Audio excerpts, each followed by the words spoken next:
Bismillahirrahmanirrahim. Assalamualaikum warahmatullahi wabarakatuh.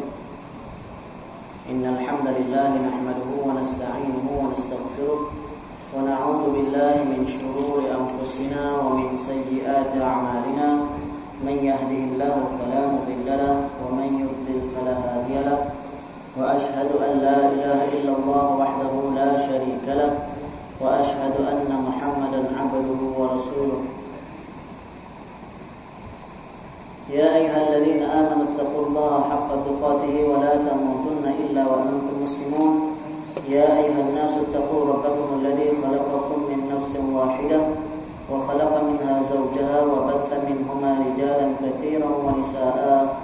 Wattaqullaha alladzi tasaaluna bihi wal arham innallaha kana 'alaykum raqiba.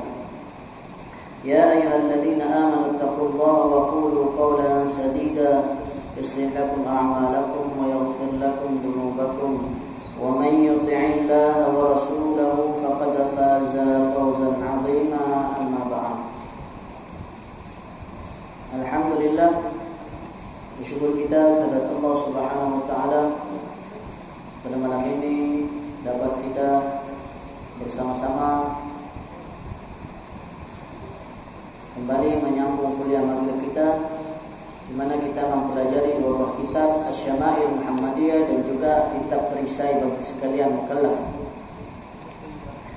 Seperti biasa kita masuk kitab Asy-Syama'il Muhammadiyah terlebih dahulu, kemudian barulah kita masuk kitab perisai bagi sekalian mukallaf. Kitab Asy-Syama'il Muhammadiyah adalah kitab yang ditulis oleh Al-Imam At-Tirmidzi rahimahullah, yang mana beliau menyusun kitab Syama'il Muhammadiyah ini adalah hadis-hadis yang menyebutkan tentang pribadi Rasulullah sallallahu alaihi wasallam. Pada minggu yang lalu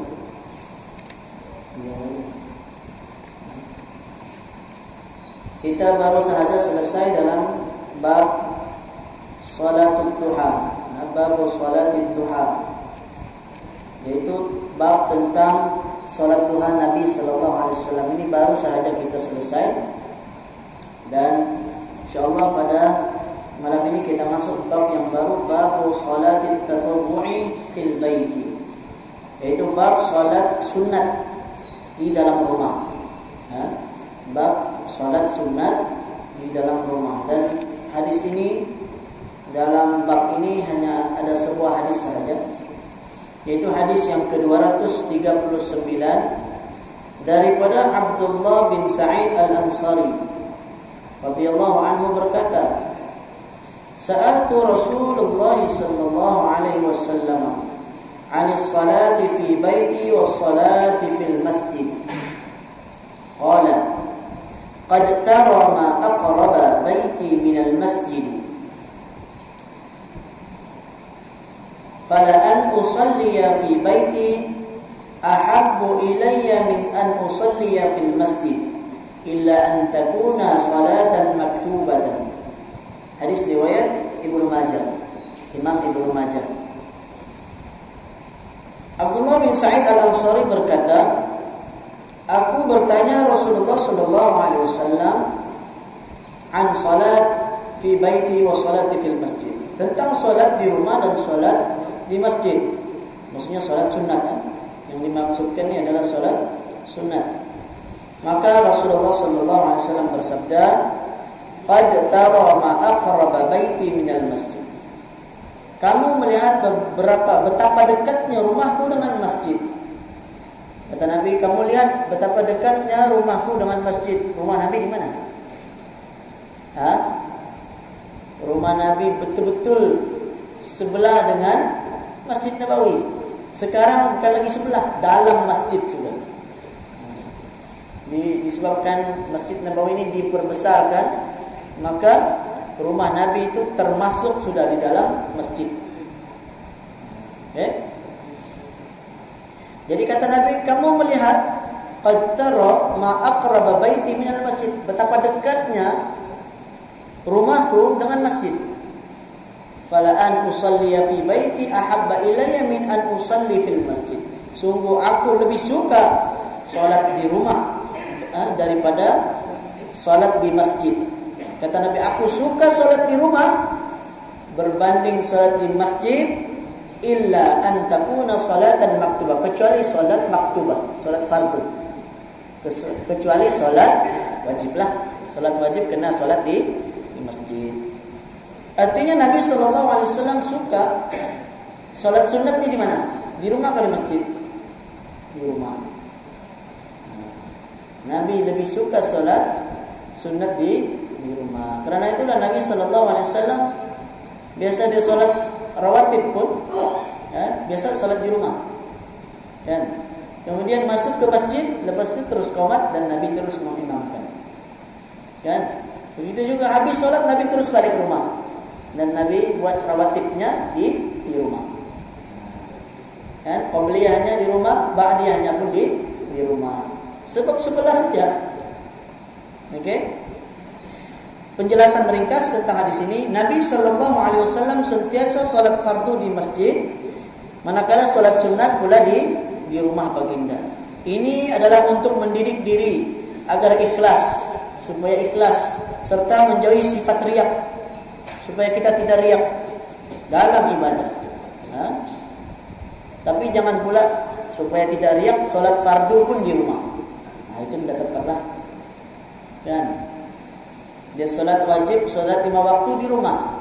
Kenapa? Kalau orang tengok nanti aku lihat. Itu tidak boleh. Sebab mau tidak mau salat fardu mesti juga di masjid. Maksud mesti ini sebab ulama berbeza pandangan. Adakah salat wajib, salat fardu itu wajib mendirikannya di masjid? Itu ada khilaf ulama. Ada yang kata fardu. Mazhab Hambali mengatakan fardu mesti sembahyang di masjid. Mazhab Syafi'i fardu kifayah. Kalau tiada yang sembahyang di masjid, maka semua orang berdosa. Satu taman berdosa kalau tidak ada yang sembahyang di masjid. Dan sebagian mazhab Syafi'i mengatakan sunat muakkad. Sunat yang sangat dituntut sembahyang fardu di masjid. Dan kalau ulama yang kata wajib, artinya kalau sembahyang di rumah padahal kita mampu sembahyang di masjid, maka Allah Alam lah sama ada diterima atau tidak gitu. Tapi solat sudah maksudnya sembahyangnya diterima, tapi dia tidak mendapat pahala yang sepatutnya. Yang sepatutnya dia sembahyang di masjid, melainkan ada ada hajat, melainkan ada hajat, ada keperluan yang itu berbeza. Karena dalam hadis lain Nabi menyatakan apabila telah dikumandangkan azan, sedangkan makanan sudah pun dihidangkan, kan? Telah pun dihidangkan makanan, maka apa kata Nabi? Hendaklah kamu makan dahulu sebelum menunaikan solat. Begitu juga sekiranya kita ada keperluan untuk buang air, kata Nabi, ada hajat, maka kena buang air dulu. Kenapa?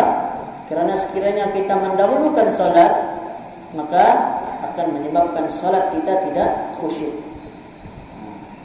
Dan banyak hadis Nabi menyatakan bahwa sahabat Nabi pernah mereka di belakang sedang makan dan di depan imam sedang membaca surah Al-Fatihah. Artinya mereka masih sedang makan dan mereka tidak berhenti makan terus bayang, tidak. Mereka habiskan dahulu makanan. Gitulah keindahan agama Islam. Tidak maksudnya makanan itu tinggal terus, tidak. Kan? Sebagian orang kalau tidak tahu mungkin dia bilang, apa nih, orang sudah sembahyang kamu makan lagi sini, kan? Padahal yang sebenarnya bila sudah dihidangkan makanan, maka Islam memberi kelonggaran, makan dulu untuk supaya apabila kita solat kita akan lebih khusyuk. Ini sudahlah makan, orang bilang baru makan separuh, lepas itu qomat sudah, dia pergi sembahyang. Orang bilang potong steam. Kalau sudah terhidang kena makan dulu. Yang kalau belum terhidang, contohnya orang rumah tanya, mau makan sekarang? Tiba-tiba azan, nanti dulu, jangan dulu. Tapi kalau misalnya azan sudah, Lepas itu tiba-tiba kita mau keluar, tengok-tengok di atas meja sudah ada. Maka apa yang kita buat? Makan dulu. Dia tidak menjadi kesalahan. Walaupun terpaksa menyebabkan kita masbuk. Tahu masbuk? Artinya kita sholat mungkin kita terlepas 1-2 rakaat. Tidak jadi masalah. Islam tidak menekankan. Islam tidak paksa mesti dapat dari mula. Bahkan ada hadis Nabi menyatakan, alaikum bis sakinah, kata Nabi. Hendaklah kamu datang masjid dalam keadaan yang tenang. Nabi larang kita lari dari luar lagi. Di luar. Kalau qamatis shalah, ataupun imam tu baca sudah Al-Fatihah, kan? Dia baca sudah ghairil maghdubi alaihim dari luar. Merukuk sudah nih. Ataupun dia dengar surah dia baca, mau dekat rukuk dia pun lari. Supaya dapat rukuk bersama imam, supaya dia tidak masbuk. Kan? Memanglah kalau ikutkan sembahyang dari mula itu lebih besar pahala dia. Sebab Nabi SAW menyatakan, salat secara berjamaah itu lebih utama berbanding salat bersendirian dengan 25 pahala, 25 ganjaran pahala. Dalam hadis yang lain menyebut 27 pahala. Jadi mana satu? 27 ke 25? Salat sendiri 1 pahala. Salat berjamaah satu hadis sebut 25, hadis yang lain menyebut 27.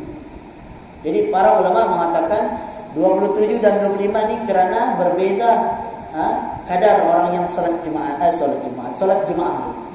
Ada yang sempat ikut imam dari awal sehingga akhir. Ada yang setengah saja, separuh saja. Ada yang salat dalam keadaan begitu baik sekali dengan khusyuk. Ada yang salat dalam keadaan tidak khusyuk dan sebagainya. Kerana salat setiap orang itu berbeza-beza, sebab itulah pahalanya pun pahala berjamaah berbeza. Namun tetap lebih besar berbanding salat bersendirian. Salat sendirian 1 pahala. Salat berjamaah 25 atau 27. 27.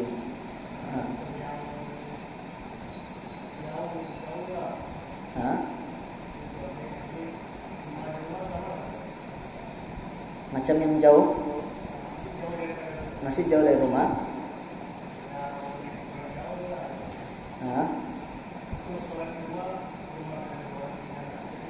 Pahala dia. Okey. Itu pun termasuk juga tuh. Termasuk juga salah satu di antara kemungkinan lah pahala. Maksudnya dia tidak dapat 27 tapi dia dapat 25 pahala sebab dia masih solat secara berjamaah. Tapi berjamaah di rumah tetap tidak sama dengan berjamaah di masjid. Di masjid lebih utama. Itu sebab kemungkinan sebab ulama dia berbeza-beza pandangan.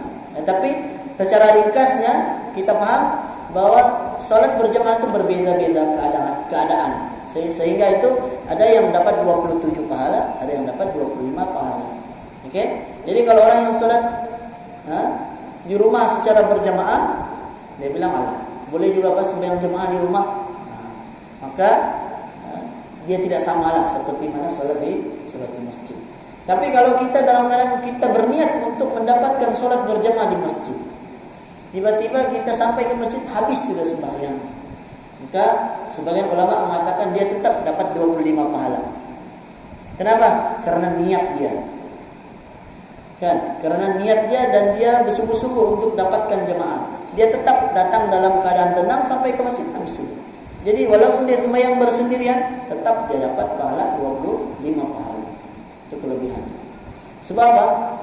Sebab kalau mazhab Syafi'i, dalam mazhab Syafi'i, Imam Syafi'i tidak benarkan. Ini pendapat mazhab Syafi'i lah. Tapi jumhur ulama selain mazhab Syafi'i, yaitu mazhab Hanafi, Maliki dan Hambali, semua mengatakan bolehnya melantik imam yang lain. Maksudnya bila jemaah pertama sudah selesai, tentu ada orang lantik imam yang lain untuk sembahyang berjemaah, boleh menurut jumhur ulama. Tapi mazhab Syafi'i tidak. Imam Syafi'i dalam kitab di begitu betul-betul menjaga. Dia kata, sekiranya satu masjid itu sudah ada imam yang telah dilantik oleh pemimpin, contohnya, kemudian imam tidak datang ke masjid, maksudnya belum sampai lagi ke masjid, maka hendaklah para jemaah menunggu sehingga hampir habis waktu. Itu Imam Syafi'i sebut. Apabila hampir habis waktu, dikhawatiri habis waktu, hendaklah makmum sembahyang sendiri-sendiri. Bayangkan, Imam Syafi'i sebut dalam kitabnya. dalam kitab Al-Um. Makmum sembahyang sendiri-sendiri, dia kata. Kemudian apabila makmum sudah selesai ataupun sudah sembahyang sendiri-sendiri, tiba-tiba imam datang, maka boleh kita mengerjakan sembahyang sekali lagi bersama imam. Itu disebut dalam, sebab Imam Syafi'i dia tidak mau umat Islam berpecah belah. Imam Syafi'i tidak mau agar manusia mengambil remeh tentang jamaah yang pertama. Sehingga kalau orang kata, boleh lagi nanti kita tidak dapat jemaah pertama, boleh lagi lantik imam, dapat juga pahala. Seperti Imam Syafi'i dia begitu jaga. Tapi saya kata jumhur ulama kata boleh. Jumhur ulama yang kebanyakan kita pakai hari ini adalah pendapat jumhur, bukan pendapat Syafi'i lah, bukan mazhab Syafi'i. Sebab mazhab Syafi'i ini begitu ketat. Kan? Bayangkanlah kalau masjid imam belum sampai lagi sembahyang sendiri-sendiri. Subhanallah. Dan ini betul. Memang ada dalam kitab Imam Syafi'i sebut begitu, sebab Imam Syafi'i berhujahkan hadis yang diriwayatkan oleh Ibnu Mas'ud, di mana Ibnu Mas'ud pernah suatu ketika bersama sahabat yang lain, mereka sampai di masjid, Nabi SAW sudah selesai sembahyang. Maka apa Ibnu Mas'ud buat? Ibnu Mas'ud dan sahabat lain itu mereka balik ke rumah, mereka sembahyang jemaah di rumah, mereka tidak sembahyang jemaah di masjid. Dan ada satu riwayat yang lain mengatakan mereka sembahyang sendiri-sendiri di masjid. Mereka tidak buat imam, tidak lantik. Mereka tetap sembahyang sendiri-sendiri. Tapi ini khilaf ulama. Jangan kita strict sangatlah. Okay? Jadi ini berkenaan hadis berkenaan solat sunat. Jadi artinya Nabi SAW lebih suka solat sunat di rumah berbanding solat fardu. Kalau solat fardu Nabi solat di masjid apa dia?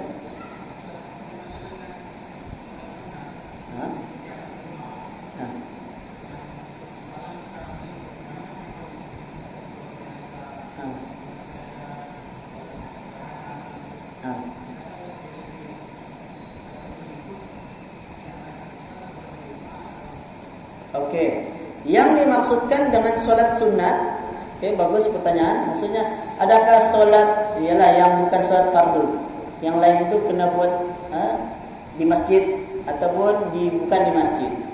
Yang dimaksudkan dengan hadis di sini, yang Nabi suka solat sunat di rumah, kecuali solat fardu, maksudnya solat sunat solat sunat mutlak atau solat sunat rawatib. Tapi bila Nabi masuk ke masjid, sebelum Nabi sembahyang fardu pun kadang-kadang Nabi sembahyang sunat juga. Solat apa? Solat tahiyatul masjid. Kena juga sembahyang. Tidak boleh sembahyang tahiyatul masjid di rumah. Kalau ada keperluan, contohnya solat jenazah, boleh sembahyang di masjid. Bahkan itu lebih utama, sebab sembahyang jenazah ini semakin banyak jemaah ataupun semakin ramai orang yang menyembahyangkan jenazah tersebut, akan semakin baik lagi kerana banyak didoakan. Seperti mana beruntunglah orang yang meninggal di Mekah dan di Madinah, kan? Habis saja salat setiap hari, kan? Habis saja subuh, ada salat jenazah. Habis saja zuhur, as-salatu 'alal amwat yarhamkumullah. Ada lagi salat jenazah. Kita pun ikut. Salat jenazah ni besar dia punya pahala dia.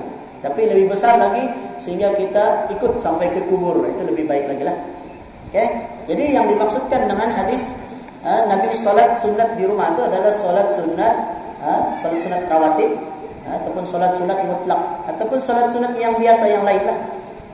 Tapi kalau ada keperluan di masjid, mau solat di masjid boleh. Bukan bermaksud tidak payah sembahyang di masjid. Yang Nabi ini tanya Abdullah bin Sa'id tentang solat di rumah dan solat di masjid. Maka kata Nabi, kamu lihat rumah aku dekat dengan masjid, tapi aku lebih suka solat sunat di rumah, kecuali solat wajib. Maksudnya solat sunat di seboleh-bolehnya kita buat di rumah. Tapi kalau misalnya contoh keadaannya, kita pergi masjid, kita biasa dapat jaga solat sunat. Tapi kalau kita pergi rumah, jarang kita dapat solat sunat. Kenapa? Iyalah dengan TV-nya lagi, dengan makanannya lagi, dengan anak-anaknya lagi. Dapatkah kita solat di rumah? Biasanya jarang atau sukar. Maka ketika itu lebih utama kita sembahyang di masjid. Itulah kelebihan kita datang masjid. Di masjid saja kita datang, kita tidak akan merasa malas untuk sholat sunat. Kita pun lebih semangat lagi, kan? Kita pun tahu ada sholat sunat, kita pun lakukan. Bahkan Nabi SAW ajar kepada sahabatnya agar menjaga sholat sunat apa yang sebelumnya kita terangkan. Ada 12 rakaat, kan? 12 rakaat yang sentiasa dilakukan oleh Rasulullah. 2 rakaat sebelum subuh, 2 rakaat ataupun 4 rakaat sebelum zuhur dan selepas zuhur, 2 rakaat selepas maghrib dan 2 rakaat selepas isya. Itu salat sunat rawatib yang Nabi pelihara. Nabi suruh supaya kita jaga. Oke? Boleh? Satu lagi. I'tikaf.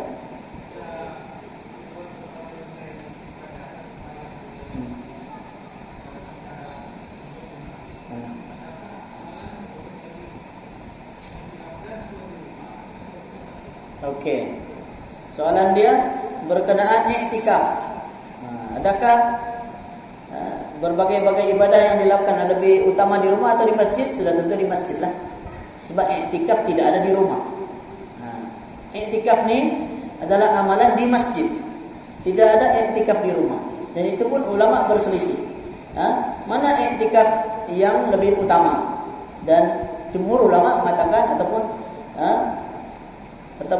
sepakatlah ulama yang paling utama adalah di 3 buah masjid, kan? Yaitu Masjid Nabawi, Masjidil Haram, Mekah, Masjid Nabawi dan Masjidil Aqsa. 3 masjid ini lebih utama kalau kita mampu untuk beriktikaf di sana. Tapi sudah tentu tidak mampu, kan? Kecuali orang yang pergi umrah ataupun orang yang ada lebihan harta ataupun dia ada kemampuan untuk pergi ke sana. Jadi kita boleh i'tikaf, kata para ulama, mana yang lebih utama? I'tikaf tempat yang lebih utama adalah masjid yang paling besar ataupun masjid jami', tempat lebih ramai orang berhimpun di dalamnya. Di situ paling utama kita mengerjakan i'tikaf. I'tikaf ni apa dia? Kita duduk ataupun kita berada di dalam masjid walaupun sebentar dengan niat beribadah, kan? Dan ulama mengatakan i'tikaf yang sempurna ialah sehari, itu yang paling sempurna. Tetapi sekurang-kurangnya walaupun 1 saat ataupun walaupun sekadar duduk dan niat kita kerana i'tikaf, kita duduk sekarang dengar ceramah, niat kita i'tikaf, kita akan dapat pahala i'tikaf. Tapi Nabi biasa melaksanakan i'tikaf ni di bulan Ramadan, bahkan daripada 10 akhir Ramadan tu sehinggalah Nabi keluar dari masjid pagi hari raya. Ini pernah kita cerita dahulu sebelum. Jadi ibadah yang kita boleh lakukan macam-macam lah i'tikaf ni. Kita boleh kalau selepas solat sunat, mungkin lepas habis solat sunat kita mau baca Quran, atau kita mau belajar, kita menuntut ilmu, kita baca buku, kita baca tafsir Quran. Yang penting semuanya dalam bentuk ibadah. Jangan saja kita melakukan sesuatu yang bukan ibadah ataupun perkara yang melalaikan. Dalam kita beriktikaf di masjid ini kita bebas, kita boleh melakukan apa jua bentuk ibadah. Dan tidak ada iktikaf di rumah. Jadi sudah tentu yang lebih utama di masjid. Bukan lebih utama lagi, memang di masjid sahaja yang ada iktikaf. Oke? Ada soalan lagi? Imam.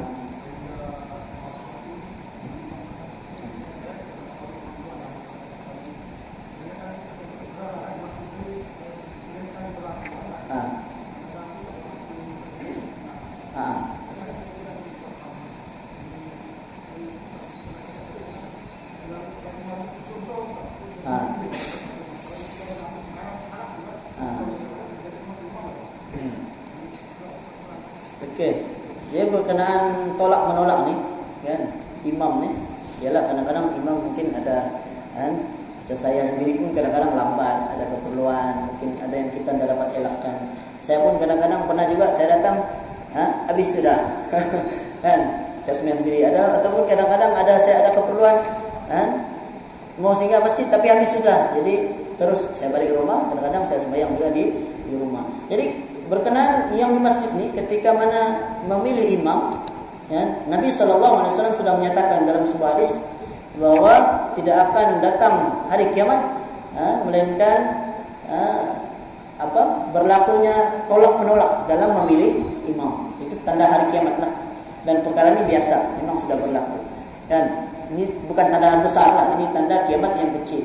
Di mana makmum ataupun saling tidak ada siapa yang mau jadi imam. Satu tolak kau, yang satu tolak kau. Kan? Jadi macam mana? Jadi Nabi SAW memberi kita satu panduan, di mana Nabi kata hendaklah orang yang paling bagus bacaan Al-Qurannya menjadi imam. Jadi siapa di antara kita yang rasa diri dia ataupun dia rasa memang bacaan dia bagus, baik, maka boleh jadi imam. Lebih-lebih kalau ada orang sudah sorong dia daripada orang lain yang kurang bagus bacaan dia naik, lebih baik dia pergi ke depan untuk menjadi imam. Kurangkanlah tolak menolak. Okey, kecuali orang yang betul-betul memang tidak layak. Bila dia disorong, jangan kita pun bangga pergi depan. Kan? Sebab apa? Orang yang menjadi imam ini dia punya tanggungjawab dia besar. Sekiranya ada kesalahan dari imam menyebabkan makmum tidak sah, imam tidak sah, makmum tidak sah, maka dosa bukan makmum yang tanggung, tapi imam yang tanggung dosa. Kan? Kalau makmum semua tidak sah sembahyangnya disebabkan ada bacaan yang salah. Tapi bacaan tu pada Al-Fatihah, so Al-Fatihah tu yang rukun. Kalau orang tu baca salah dalam dia punya bacaan yang ayat Quran tu, itu tidak jadi masalah. Solat masih sah.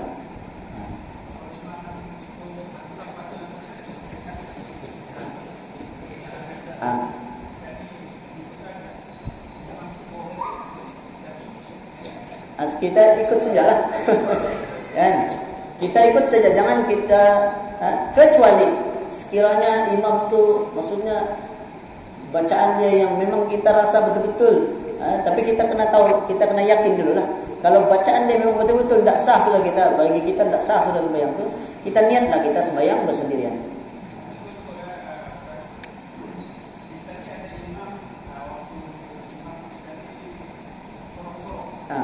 Sorong-sorong lagi.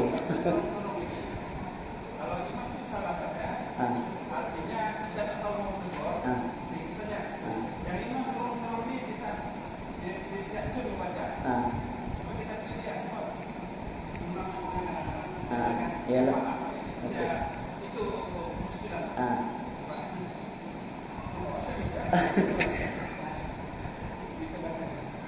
Jadi macam mana salah?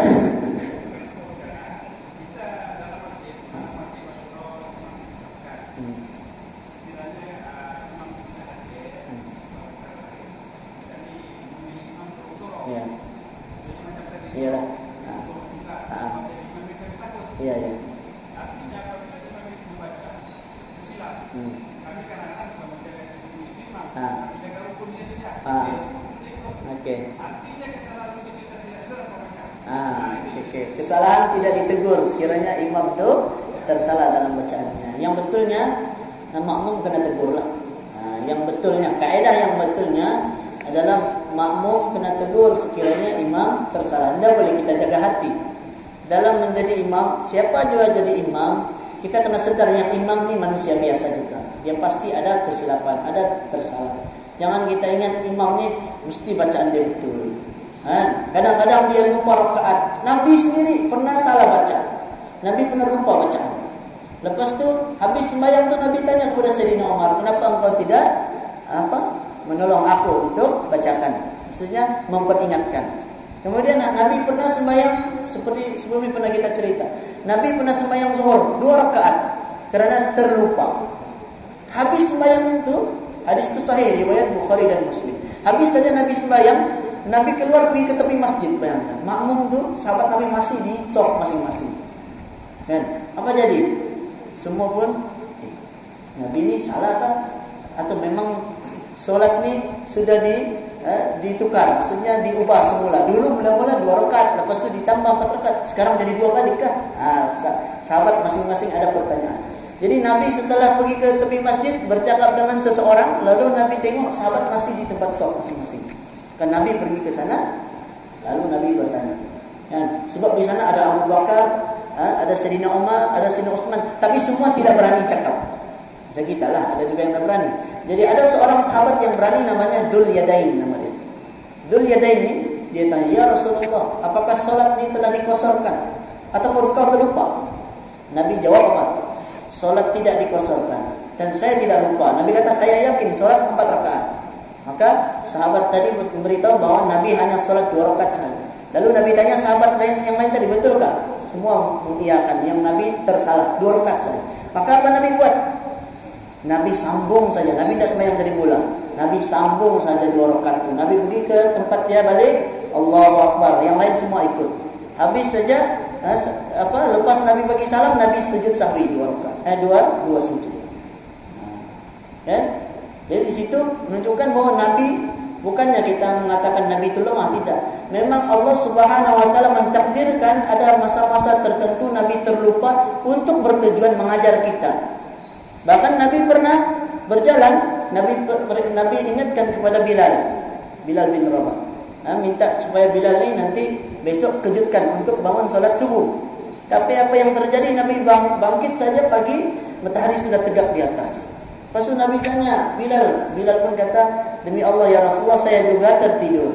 Semua lambat bangun. Maka apa Nabi perintahkan? Nabi perintahkan Bilal azan, kemudian qomat, kemudian mereka sholat berjemaah. Waktu matahari sudah di atas, mereka sembahyang subuh berjemaah. Waktu hampir masuk waktu zuhur, bayangkan. Kenapa begitu? Tujuannya untuk mengajarkan kita, kepada kita. Jadi kita ada panduan, sekiranya kita pun kadang-kadang terlajak juga, kan? Jadi bukan bilang, "Allah terlajak sudah, habis sudah subuh, tak payahlah sembahyang subuh." Bukan begitu. Walaupun matahari sudah di atas, maka kita tetap wajib melaksanakan solat subuh. Begitu juga solat yang lain. Oke, jadi kalau ada imam tersalah, maka menjadi kewajiban. Sebab itu orang yang berada di belakang imam mestilah orang yang arif, orang yang mengetahui tentang hukum hakam. Tidak banyak pun, sikitlah. Dia tahu, dan sekiranya imam itu salah, dia boleh menegur. Apa yang dia tahu, kalau tidak tahu, dia diam sajalah. Sekiranya memang semua tidak tahu. Kalau memang semua tidak tahu, kita diam saja. Ya? Dan imam itu, ya? Kalau salah rakaat, kena tegur. Ya? Salah rakaat, jangan diam-diam. Ini habis sembahyang, imam pun sudah berzikir-zikir, tidak ada tegur langsung. Rupanya 2-3 hari lepas itu ada orang datang jumpa saya. Masa minggu lepas itu. Macam terlebih rakaat. Sepatutnya masa itu kita kena terangkan. Kan? Jadi kalau macam itu macam mana?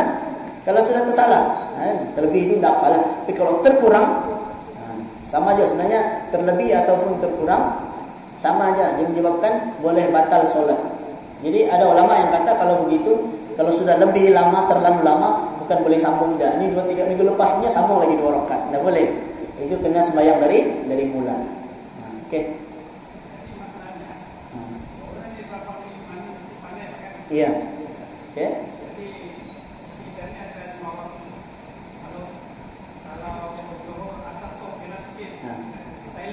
Silent.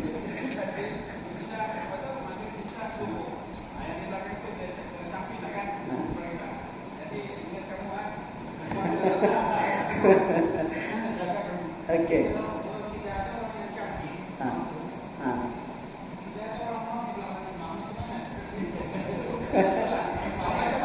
Okey. Macam ni. Okey, begini. Mudah saja. Kita ni pun sebenarnya tidak tahu. Kalau kita mau cakap kita camping, tidak ada siapa yang mengaku dia camping, kan? Kita menegur sekadar apa yang kita tahu, dan kita berusaha untuk menambah ilmu. Kan hari ini kita belajar, kita dapat ilmu yang baru. Kan kemudian akan datang nanti kita ajar kepada orang lain, dan kita belajar lagi. Dengan ilmu yang kita pelajari akan menambah lagi ilmu kita, dan kita tahu. Nabi SAW menyatakan, hendaklah yang menjadi imam, yang tadi hadis saya sebutkan, orang yang paling bagus bacaan Al-Quran. Sekiranya semua bagus bacaan Al-Quran, macam mana? Karena Nabi kata, hendaklah orang yang mahir dalam ilmu hadis. Maksudnya orang yang pandai dalam ilmu hadis. Sekiranya semua dalam bidang Al-Quran ini sama. Pilih orang yang paling mengetahui tentang hadis Nabi. Ya, ada perbincangan ulama lagi lah. Dia ada lagi. Kalau di rumah, kan? Kalau misalnya kita semua yang berjemaah di rumah, tolak lagi. Tidak, Nabi sudah ajarkan orang hendaklah tuan rumah yang menjadi imam apabila kita berada di rumah orang lain. Kecuali lah imam tuan rumah itu kata dia sudah lantikkan, diminta supaya ini jadi imam. macam gitu. Dia ada dia punya peraturan-peraturannya. Ada lagi soalan? Ada soalan.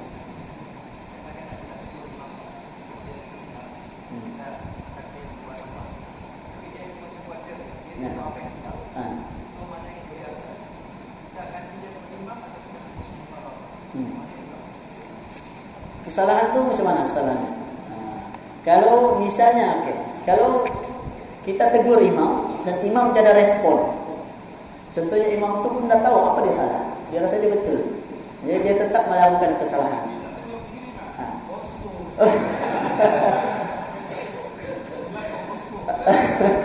Kalau gitu batal salat kita. Kalau kita subhanallah kita bilang, tapi imam tetap meneruskan, dia banyak situasi lah. Kalau sekiranya kesalahan itu bukan kesalahan yang berat, contohnya apa? Contohnya tahiyat awal, imam tu terlupa tahiyat awal, dia terus berdiri, kita pun masih duduk tu subhanallah. Imam tu berdiri sudah, kita pun masih lagi subhanallah. Adakah imam tu kena duduk? Tidak boleh. Ini kita kena paham. Rukun apabila sudah sempurna satu rukun dan duduk tahiyat awal ni, hukumnya sunat ab'ad.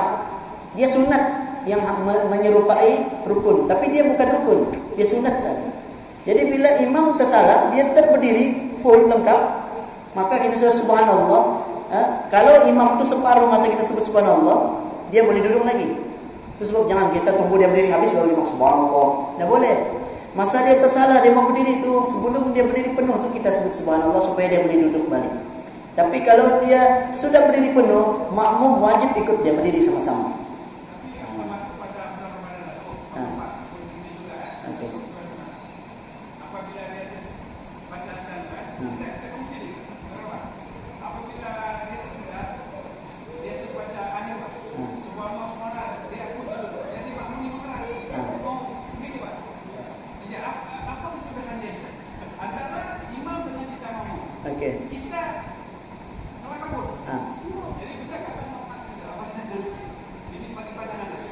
Sekiranya contohlah macam tadi itu kan, imam mengeras, maksudnya apa? Imam tu masih salah kan? Dia memang salah. Sekiranya menyebabkan imam tu bagi salam, kita pun ikut bagi salam, kita beritahu imam tu apa salahnya. Kemudian imam tu boleh perbaiki kesalahan dia. Maksudnya dia boleh, contohnya kalau kurang rakaat dia tambah rakaat. Dan percakapan-percakapan kita tu, para ulama mengatakan dia tidak membatalkan solat kerana dia tidak termasuk dalam solat. Sebab kita tersalah.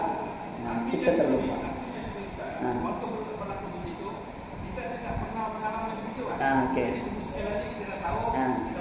Iya.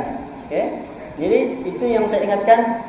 Sekiranya macam tadi itu, kan, kalau mau berdiri sudah, kan, kita pun subhanallah dia tetap berdiri, makmum wajib kena berdiri, kena ikut imam. Sebab Nabi sallallahu alaihi wasallam bersabda, "Ju'ilal imamu liutamma bihi." Imam itu dijadikan untuk diikuti, maka wajib ikut apa juga. Walaupun imam salah, kita kena ikut.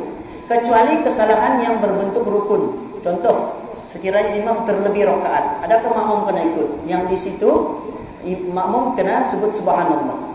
Masa tahiyat akhir kan, imam berdiri lagi rakaat yang kelima contohnya. Kan? Makmum sebut subhanallah, maka imam tu dia kena duduk. Sebab dia sudah terlebih rakaat. Kan? Dia boleh duduk, tidak membatalkan solat yang itu walaupun sudah penuh rukun, sebab dia terlebih rukun. Jadi dia boleh duduk. Tapi kalau imam tu yakin ini baru 4 rakaat, maka makmum ada 2 pilihan. Para ulama memberi pilihan, satu kita tetap duduk, satu bagi makmum yang tidak pasti dia kena ikut imam juga. Jadi dia boleh ada yang berdiri ikut imam sampai habis. Sampai habis. Yang duduk tadi tetap duduk, jangan bagi salam. Sampai imam bagi salam, baru makmum bagi salam, tetap bersama-sama dengan imam. Jadi yang mana yang terlebih rakaat tadi 5 rakaat sudah, beritahu dekat imam kita sudah terlima rakaat tadi. Jadi apa boleh buat? Imam sujud sahwi. Sujud sahwi saja, kemudian bagi salam, habis. Dan sujud sahwi ini pun sebenarnya hukumnya sunat juga. Kalau tidak dilakukan pun solat tetap sah. Jangan saja, tapi kalau yang rukun tadi kena buatlah. Dia tersalah rukun. Kalau kurang rakaat kena tambah rakaat, kemudian sujud sahwi. Bahkan ragu-ragu pun para ulama, kalau kita ragu-ragu, kan? Kita pun ragu-ragu. Contohlah, imam tu ragu-ragu. Contoh, imam tu ragu-ragu dalam 4 rakaat tu ada 1 rakaat yang dia rasa dia terlupa baca Al-Fatihah. Al-Fatihah rukun ke tidak? Rukun. Kalau imam tu tidak baca, menyebabkan walaupun penuh dia sembahyang ruku ada, sujud ada, tapi Al-Fatihah tiada, dia kena ulang balik. Dia punya 1 rukun. Dia kena berdiri balik yang kelima. Tapi sebenarnya baru 4 rakaat sebenarnya. Jadi kalau begitu imam kena ikut, makmum tetap kena ikut imam. Mungkin imam ada alasan dia. Jadi habis sembahyang nanti tanyalah imam. Dia kena ada interaksi lah dengan imam. Jangan malu-malu. Kena bertanya dengan imam. Kalau imam salah, imam Oke.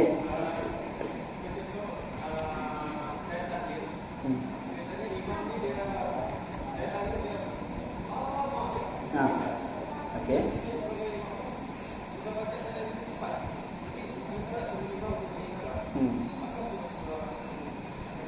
Oke. Nah, ini soalan yang terakhir lah sebelum masuk isya sudah kan. Oke. Kalau misalnya imam baca tahiyat akhir itu lambat atau panjang, kita sudah habis kita baca. Nah, apa yang perlu kita baca? Itu soalannya. Jadi sebenarnya dalam tahiyat akhir, bukan saja bacaan yang kita baca itu sampai selawat fil alamin innaka hamidum majid. Sebenarnya disunnahkan kita baca doa. Doa apa juga? Sebab Nabi kata itu antara doa yang makbul. Betul, kalau kita mau baca doa masa itu imam masih panjang, kita ada peluang untuk baca doa. Dan Nabi tidak pernah meninggalkan memohon perlindungan dari 4 perkara. Allahumma inni a'udzubika min adzabi jahannam wa min adzabil qabr wa min fitnatil mahya wal mamat wa min syarri fitnatil masiihid dajjal. Itu doa yang Nabi tidak pernah tinggalkan. Ya Allah, aku mohon perlindungan kepadamu dari azab api neraka, daripada azab kubur, daripada fitnah hidup dan fitnah mati, dan daripada fitnah al-masih ad-dajjal. Kemudian Nabi doa, ada juga doa di antara yang Nabi baca, Allahumma a'inni ala dzikrika wa syukrika wa husni ibadatik. Itu juga di antara Nabi baca sebelum bagi salam. Jadi, tapi jangan kalau baca ayat Quran tidak boleh lah. Ayat Quran sudah pasti. Cuma yang ayat Quran ni ada larangan dalam ruku' dan sujud. Itu tidak boleh. Ruku' dan sujud tidak boleh baca ayat Quran, kecuali kita baca ayat Quran yang doa. Yang penting niat kita adalah niat baca doa, bukan niat baca Al-Quran. Sebab Nabi larang, tidak boleh baca Quran dalam waktu ruku' dan dalam waktu sujud. Tidak boleh baca Quran. Nabi larang. Tapi kalau kita baca Rabbana atina fid dunya hasanah, itu doa ke ayat Quran? Itu ayat Quran tapi juga doa. Niat kita baca doa, itu boleh. Jangan kita niat baca Quran, bukan, tidak boleh lah. Okey. Waktu tahiyat tadi itu kalau panjang, kita bebas, kita boleh baca apa-apa juga doa yang kita mau. Kita ada hajat kita minta sebelum bagi salam. Itu termasuk doa yang makbul. Wallahu a'lam. Saya ingat itu saja, kerana ada lagi. Okey, boleh.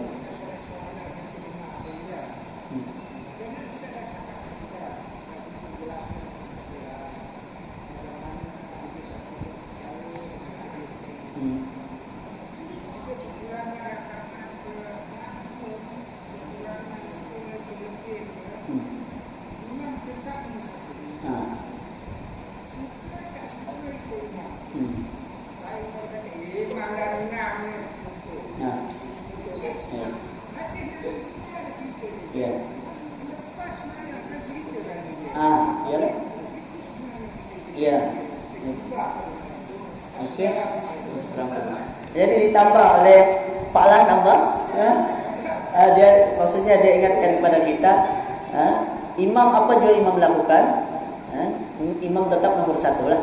Kita kena ikut imam lah. Cuma kalau misalnya ada kesalahan yang boleh kita tegur, sekiranya imam tetap lakukan, kita ikut. Habis sembahyang nanti kita cakap dengan imam.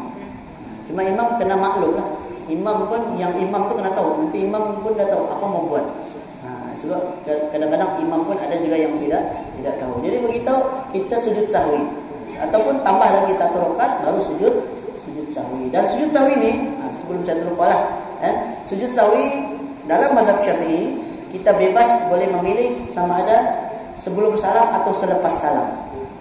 Kalau sekiranya sebelum bagi salam kita ingat kita ada lupa tadi, kita boleh sujud sahwi sebelum bagi salam.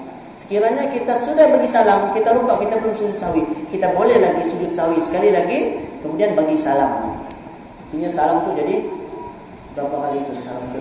2 kali ya salam. Oke? Jadi itu saja. InsyaAllah minggu depan saya ingat kita masuk kitab perisai sekalian mukallaf, karena tidak sempat masuk. Banyak pertanyaan malam. Jadi yang baik datang dari Allah, yang lemah dari saya sendiri. Mudah-mudahan apa yang kita sampaikan malam ini dapat kita manfaatkan bersama. Wallahu a'lam. Aqulu qouli hadza wa astaghfirullahal azim li wa lakum wa sallallahu ala nabiyyina Muhammad wa ala alihi wa sahbihi wa sallam. Subhanakallahumma wa bihamdika